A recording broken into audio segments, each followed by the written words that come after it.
নমস্কাৰ আজিৰ ভিডিঅ'ত আমি ক্লাছ 9ৰ চেপ্টাৰ 1 অৰ্থাৎ সংখ্যা প্ৰণালী এই অধ্যায়টোৰ ওপৰত অনুশীলনী 1.4ত থকা কোৱেশ্চনবোৰ আলোচনা কৰিম।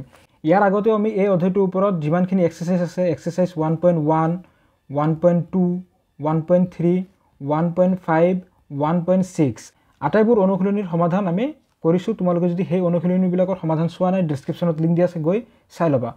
অনুশীলনী 1.4টো আলোচনা কৰা হোৱা নাছিলে, আজিৰ ক্লাছত আমি আলোচনা কৰিম। বাকিবোৰ অনুশীলনীৰ সমাধান কৰি দিছো, ডেসক্ৰিপচনত লিংক দিয়া থাকিব বা তোমালোকে প্লেলিষ্টত গৈ চেপ্টাৰ ওয়াইজ আটাইবোৰ অনুশীলনীৰ সমাধান চাব পাৰিবা। অনুশীলনী 1.4 কোৱেশ্চন নম্বৰ 1 আছে আমাৰ আগত। ইয়াত কি বুলি কৈছে যে ক্ৰমাগত পৰিবৰ্ধনৰ সহায়ত 3.675 সংখ্যাটো সংখ্যা ৰেখাত প্ৰদৰ্শন কৰা।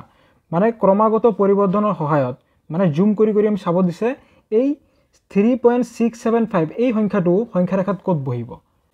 লিখা সমাধান এটা সংখ্যা ৰেখা লৈ লৈছো 1 2 3 4 5 6 7। তো আমাৰ সংখ্যাটো কি আছে 3.765। এই সংখ্যাটো কি হয় 3তকৈ ডাঙৰ আৰু 4তকৈ কি হ'ব সৰু। তাৰ মানে 3 আৰু 4 মাজত আছে আৰু আমাক কি বুলি কৈছে ক্ৰমাগত পৰিবৰ্ধন কৰিব দিছে, মানে ডাঙৰ কৰি চাব দিছে। এই 3 আৰু 4 এই 3 আৰু 4ক আমি কি কৰিম জুম কৰিম। এই 3 আৰু 4 ইয়াতক আমি এতিয়া জুম কৰিম, ঠিক আছে। এতিয়া জুম কৰাৰ পিছত এই 3 আৰু 4ক আমি 10টা ভাগত ভাগ কৰিম। তো 10টা ভাগত ভাগ কৰিলে কি হ'ব এইটো হৈ গ'ল আমাৰ 3.1 3.2 3.3 3.4 3.5 3.6 3.7 3.8 3.9 আৰু 3.10 মানে কি হ'ব 4। আমাৰ সংখ্যাটো কি আছিলে 3.765। এটা আমি কি বুলি কৈছিলো 3 আৰু 4ৰ মাজত আছে। তো এইবাৰ যদি আমি আৰু অলপ সূক্ষ্ম কৰি চাও মানে আৰু অলপ জুম কৰি চাও কাৰ মাজত পাবা। এবাৰ চোৱা 3.765টো আমি দেখা পাইছো যে 3.7 আৰু 3.8ৰ মাজত আছে।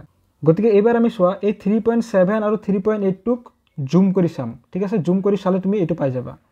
চোৱা 3.7 কত আছে এইটো, ঠিক আছে। 3.8 কত আছে এইটো। এই দুটাক আমি এতিয়া জুম কৰিম, জুম কৰি 10টা ভাগত বিভক্ত কৰিম। এইটো হৈ গ'ল আমাৰ 3.7, এইফালে হৈ গ'ল 3.8। এবাৰ 10টা সমান ভাগত বিভক্ত কৰি দিয়া 1 2 3 4 5 6 7 8 9 10, ঠিক আছে। তোমালোকে স্কেলৰ সহায়ত সমানে সমানে যোগ লৈ ল'বা। 3.7 গতিকে এইটো কি হ'ব 3.71 3.72 3.73 3.74 3.75 3.76 3.77 3.78 3.79 3.79 পিছত কি আহে 80 আহে। 80 মানে কি 3.8, ঠিক আছে। 3.8 0 লিখিব পাৰা বা 3.8। এবাৰ লক্ষ্য কৰা 3.765 ক'ত থাকিব 3.765। চোৱা 3.76 এইটো দেখা পাইছা, 3.77 দেখা পাইছা। অৰ্থাৎ 3.765টো আমাৰ 3.76 আৰু 3.77ৰ মাজত থাকিব। তো এই দুটাক আমি আকৌ জুম কৰিব লাগিব। কোৱেশ্চনত আমাক কি বুলি কৈছে ক্ৰমাগত পৰিবৰ্ধন, মানে পৰিবৰ্ধন কৰি চাব দিছে, মানে জুম কৰি চাব দিছে, ডাঙৰ কৰি চোৱা। তুমি ডাঙৰ কৰি চাই আছো, ক্ৰমে চাই আছো, ঠিক আছে। এবাৰ 3.76 আৰু 3.77টো জুম কৰি দিয়া। চোৱা এইটো হৈ গ'ল 3.76, এইটো হৈ গ'ল 3.77। এবাৰ ইয়াতৰ মাজত 10টা ঘৰ লোৱা। এবাৰ লিখি লোৱা 3.761 এইটো কি হ'ব 3.762 3.763 তো এইটো কি হ'ব 3.764 3.765 3.766 3.767 3.768 3.769 3.769 পিছত কি আহে 3.77। তো এবাৰ আমি কি পাব লাগে 3.765। চোৱা 3.765 ইয়াত পাই গৈছা। তো এইটো হ'ব আমাৰ নিৰ্ণয় 3.765ৰ অৱস্থান। বাস এইখিনিয়ে। তো তোমালোকে 1 নম্বৰ কোৱেশ্চনটোৰ সমাধান টান পাইছা নেকি? টান নহয়, ইজি আছে, ঠিক আছে। তোমালোকে চিত্ৰটো এনেদৰে লিখি ল'বা। তোমালোকক মই অংকন প্ৰণালীটো দেখুৱাই দি আছোঁ যাতে তোমালোকে আকৌ যেতিয়া প্ৰেক্টিছ কৰিবা তোমালোকৰ যাতে কনফিউজন নালাগে। সো প্ৰথমতে আমি কি কৰিছোঁ 3 আৰু 4 মাজত গম পালোঁ যে 3.765 আছে। তো এই দুটাক আমি কি কৰিছোঁ জুম কৰি লৈছোঁ, ডাঙৰ কৰি লৈছোঁ, ডাঙৰ কৰি 10টা ভাগত বিভক্ত কৰিছোঁ। এইবাৰ আমি দেখা পাইছোঁ দ্বিতীয় ষ্টেপত কি 3.7 আৰু 3.8ৰ মাজত আছে। গতিকে কি কৰিলোঁ এই দুটাক ডাঙৰ কৰি দিছোঁ। ডাঙৰ কৰাৰ পিছত আমি দেখা পালোঁ যে 3.76 আৰু 3.77ৰ মাজত আছে। এই দুটাক আমি ডাঙৰ কৰাৰ ফলত আমি দেখা পাইছোঁ 3.765 টু 3.76 আৰু 3.77ৰ মাজত আছে। এবাৰ তোমালোকে অংকন প্ৰণালীটো লিখি দিয়া। যদি পৰীক্ষাত অলপ বেছি মাৰ্ক থাকে অংকন প্ৰণালীটো লিখি দিবা। প্ৰথমতে আমি কি কৰিছোঁ, প্ৰথমতে লক্ষ্য কৰিছোঁ যে 3.765 সংখ্যাটো 3 আৰু 4ৰ মাজত থাকে। দ্বিতীয় খোজত আমি কি কৰিলোঁ 3.7 আৰু 3.8ৰ মাজত 3.765ৰ স্থান নিৰূপণ কৰিম। তাৰমানে 3.7 আৰু 3.8টোক আমি জুম কৰিলোঁ। তৃতীয় খোজত আমি কি কৰিলোঁ 3.76 আৰু 3.77ৰ মাজত 3.765ৰ স্থান নিৰূপণ কৰিম। এই অৱস্থানটোক আমি কি কৰিছোঁ সূক্ষ্মভাৱে চাবৰ বাবে মানে জুম কৰি চাবলৈ কি কৰিছোঁ এই অংশটোক 10টা ভাগত বিভক্ত কৰিছোঁ বা বিভক্ত কৰা হ'ল। গতিকে 3.76 আৰু 3.77ৰ মাজত 3.765ৰ স্থান লক্ষ্য কৰা হ'ল। ঠিক আছে, তোমালোকে ভিডিঅ'টি ৰখাই লৈ এইখিনি লিখি লোৱা। কুৱেশ্যন নম্বৰ 2 আছে আমাৰ আগত। ইয়াত কি বুলি কৈছে 4.26 বাৰ সংখ্যাটো চতুৰ্থ দশমিক স্থানলৈ সংখ্যা ৰেখাত প্ৰদৰ্শন কৰা। অৰ্থাৎ আমি কিমান দেখুৱাব লাগে চোৱা 4.26 6ৰ ওপৰত বাৰ চিন আছে, তাৰমানে 6 6 6 এনেকৈ ওলাই গৈ থাকিব।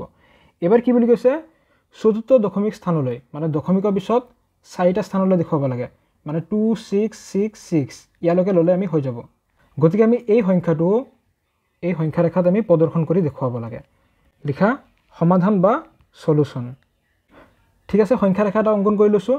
এবাৰ চোৱা 4.2666 এই সংখ্যাটো কাৰ কাৰ মাজত থাকিব 4তকৈ ডাঙৰ হৈ আছে আৰু কি হয় 5তকৈ সৰু হৈ আছে, তাৰমানে 4 আৰু 5ৰ মাজত থাকিব। 4 আৰু 5 এই অংশটো আমি কি কৰিম ডাঙৰ কৰি ল'ম। ঠিক আছে, তো এইটো হৈ গ'ল 4, এইটো হৈ গ'ল 5। এবাৰ 4 আৰু 5ক আমি জুম কৰি লৈছোঁ, 10টা ভাগত বিভক্ত কৰিম 1 2 3 4 5 6 7 8 9। গতিকে এইটো হৈ যাব আমাৰ 4.1 4.2 4.3 4.4 4.5 4.6 4.7 4.8 4.9 4.9ৰ পিছত কি আহে 5। এবাৰ সংখ্যাটো কি আছিলে 4.2666। ঠিক আছে, এটা লক্ষ্য কৰা এইটো কাৰ কাৰ মাজত আছে 4.2তকৈ ডাঙৰ হৈ আছে, 4.266 আছে হয় না, 4.2তকৈ ডাঙৰ, আকৌ 4.3তকৈ সৰু হৈ আছে, 4.3তকৈ সৰু, তাৰ মানে 4.2 আৰু 4.3 মাজত আছে। 4.2 4.3 এই অংশটোক আমি এতিয়া ডাঙৰ কৰি ল'ম।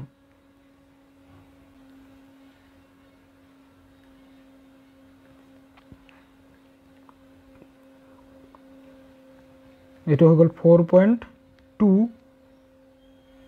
এফালে লৈ লোৱা 4.3। তোমালোকে স্কেলৰ সহায়ত 4.2 আৰু 4.3ৰ মাজত 10টা ভাগত বিভক্ত কৰি লোৱা সমানে।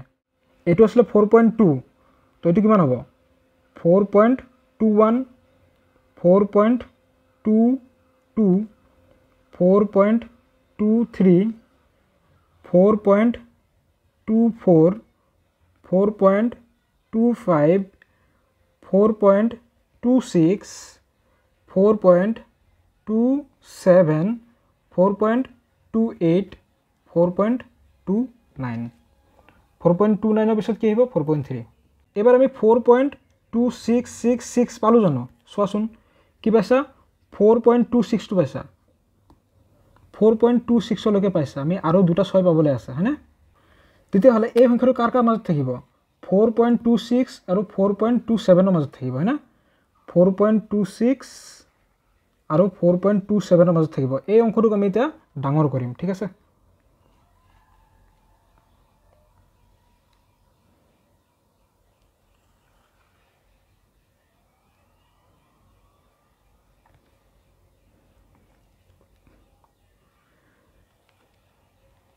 তো এইটো হৈ গ'ল আমাৰ 4.26 আৰু এইটো হৈ যাব আমাৰ 4.27 তো ইহঁতৰ মাজত দুটা ভাগত বিভক্ত কৰি লোৱা 4.261 4.262 4.263 4.264 4.265 4.266 4.267 4.268 হ'ব 4.269 4.269 পিছত কি হ'ব 4.27 আমাৰ সংখ্যাটো কি আছিল 4.2666 হয় না এটা এইটো কাৰ কাৰ মাজত আছে চোৱা আমি এতিয়ালৈকে কি পালো 4.26 পাইছিলো এবাৰ 4.266 পাইছা চোৱা 4.266 এইটো পাইছা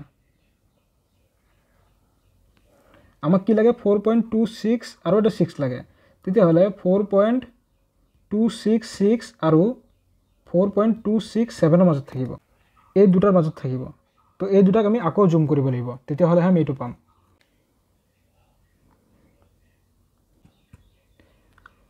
তো এইটো আহি গ'ল আমাৰ 4.266 আৰু এইটো হৈ যাব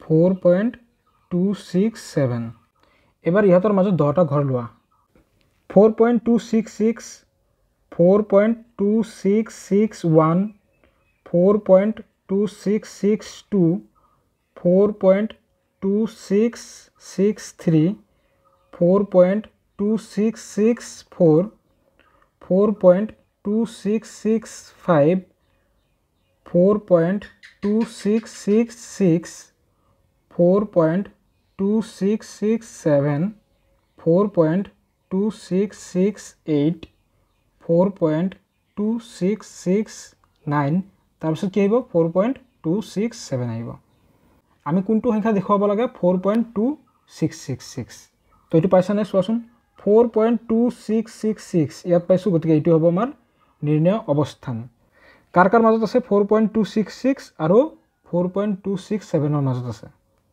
তোমালোকৰ পৰীক্ষা যদি অলপ মাৰ্ক বেছি আহে তোমালোকে ইয়াৰ অংকন প্ৰণালীটো লিখি দিবা অংকন প্ৰণালীটো ইমান টান নহয় ইজি আছে চিত্ৰটোৰ পৰা চাই বনাই লিখিলে হ'ল ভিডিঅ'টি ৰখাই লৈ চিত্ৰটো অংকন কৰি লোৱা চিত্ৰটো বুজি পাইছা এবাৰ চিত্ৰটো অংকন কৰা হ'ল এবাৰ চিত্ৰটো চাই অংকন প্ৰণালীটো বুজি লোৱা তো তোমালোকে এনেকৈ লিখিবা প্ৰথমতে আমি কি কৰিছিলোঁ প্ৰথমে লক্ষ্য কৰিছোঁ যে 4.26 বাৰ এই সংখ্যাটো 4 আৰু 5 ৰ মাজত থাকে তাৰ পিছৰ ষ্টেপত আমি কি কৰিলোঁ দ্বিতীয় খোজত আমি কি কৰিলোঁ 4.2 আৰু 4.3 ৰ মাজত আমি দেখা পাইছোঁ যে 4.26 বাৰ ইয়াৰ স্থান নিৰূপণ কৰিব পাৰিম ঠিক আছে তাৰপিছত তৃতীয় খোজত আমি কি কৰিলোঁ 4.26 আৰু 4.27 ৰ মাজত 4.26 বাৰৰ স্থান নিৰূপণ কৰিম চতুৰ্থ খোজত আমি কি কৰিলোঁ 4.266 আৰু 4.267 ৰ মাজত 4.2666 মানে আমি দশমিকৰ পিছত 4টা স্থানলৈ দেখুৱাব লাগে তো ইয়াৰ স্থান নিৰূপণ কৰিম এই অৱস্থানটোক আমি সূক্ষ্মভাৱে চাবৰ বাবে এই অংশটো কি কৰিছোঁ 10টা ভাগত বিভক্ত কৰিছোঁ বা বিভক্ত কৰা হ'ল গতিকে 4.266 আৰু 4.267 ৰ মাজত 4.2666 ইয়াৰ স্থান নিৰূপণ কৰা হ'ল বা লক্ষ্য কৰা হ'ল ঠিক আছে তোমালোকে ভিডিঅ'টি ৰখাই লৈ লিখি লোৱা অংকন প্ৰণালীটো তোমালোকে চিত্ৰটো চাই বনাই লিখি থাকিবা অনুশীলনী 1.4 ত এই দুটা কোৱেশ্চনে আছিল এই দুটা কোৱেশ্চন তোমালোকক সলিউশন কৰি দিলো আৰু অনুশীলনী 1.5 আৰু অনুশীলনী 1.6 ৰ প্ৰতিটো কোৱেশ্চন আমি সমাধান কৰি দিছো তোমালোকে যদি সেই ভিডিঅ'বিলাক চোৱা নাই ডেসক্ৰিপচনত লিংক দিয়া আছে বা তোমালোকে প্লেলিষ্টত গৈ প্ৰতিটো চেপ্টাৰ ওয়াইজ প্ৰতিটো এক্সাৰসাইজ ওয়াইজ সলিউশনখিনি চাও পাৰিবা গতিকে আজিৰ ভিডিঅ'টি আমি ইয়াতে শেষ কৰিছো যদি এই ভিডিঅ'টো চাই ভাল পাইছা ভিডিঅ'টো লাইক কমেন্ট আৰু বন্ধুসকলৰ লগত শ্বেয়াৰ কৰিবলৈ নাপাহৰিবা